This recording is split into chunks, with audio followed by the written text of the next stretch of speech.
శుకుడు లోకాల చరిత్ర అంతా వినిపించిన తర్వాత పరీక్షిత్తు శుకునితో, మునీశ్వరా, నరకాలు ముల్లోకాలలో కలిసి ఉన్నాయా, అంతరాళంలో ఉన్నాయా, లేక బయట ఉన్నాయా, దేశంలోని భూవిశేషాల్లో ఉన్నాయా చెప్పమని అడిగాడు.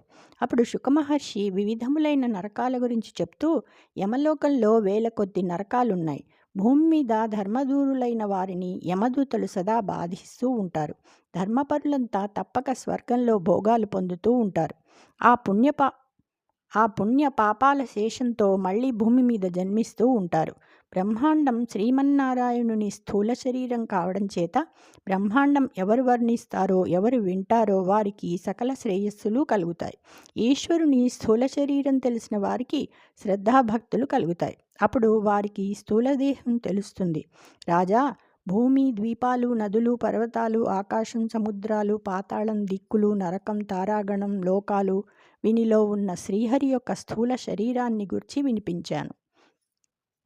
జలజ భవాది దేవముని సన్నుత తీర్థపదాంబుజాత నిర్మల నవరత్న నూపుర విరాజిత కౌస్తుభభూషణాంగ యుజ్వల తులసీ కురంగ మదవాసన వాసిత దివ్యదేహ శ్రీనిలయ శరీర కృష్ణ ధరణీధర భాను శశాంకలోచనా.